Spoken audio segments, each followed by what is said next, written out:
Supreme court ఇచ్చిన తీర్పును నిలుపుదల చేయాలని, దామాషా ప్రకారం రిజర్వేషన్ శాతం పెంచాలని ఎస్సీ ఎస్టీ కులాలు నాయకులు మాలలు డిమాండ్ చేశారు. శ్రీకాకుళంలోని 7 రోడ్ల కూడల నుంచి వేలాది మంది ఎస్సీ ఎస్టీకి చెందిన వారు ప్లకార్డులతో భారీ ఊరేగింపుగా కలెక్టరేట్కి చేరుకున్నారు. ఎస్సీ ఎస్టీ వర్గీకరణ వ్యతిరేక పోరాట కమిటీ ఆధ్వర్యంలో ఈ భారీ నిరసన కార్యక్రమం జరిగింది.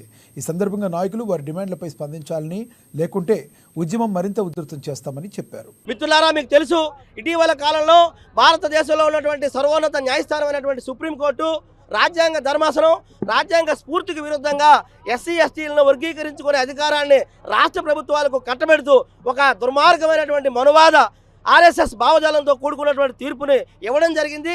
ఆ యొక్క తీర్పును మేము ఈరోజు తీవ్రంగా వ్యతిరేకిస్తూ నిరసిస్తూ ఈరోజు ఎస్సీ ఎస్టీలందరూ కూడా అన్నదమ్ముల్లో ఐక్యంగా ఉండాలి, జనాభా దామాషా ప్రకారం మా రిజర్వేషన్ శాతాన్ని 25% పెంచాలని చెప్పి ఈ సందర్భంగా డిమాండ్ చేస్తున్నాం.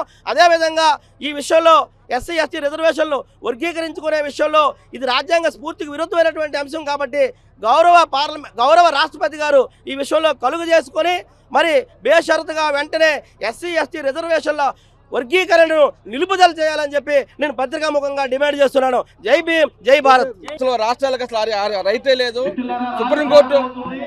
సుప్రీంకోర్టుకి జ్యూరిస్డిక్షన్ లేదు. కానీ కొన్ని ప్రలోభం వల్ల సుప్రీంకోర్టు అగ్రవర్ణాల పలుకుబడితో ఒక రాజ్యాంగ విరుద్ధమైన జడ్జిమెంట్ చేయడం చాలా దౌర్భాగ్యము, చాలా అన్యాయము.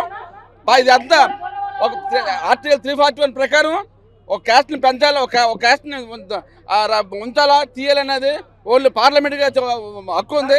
అది కూడా అన్ని స్టేట్స్ మెజారిటీ స్టేట్స్ ఉంటే పార్లమెంట్ 2/3 మెజారిటీ ఉంటే కానీ చేయకూడదు.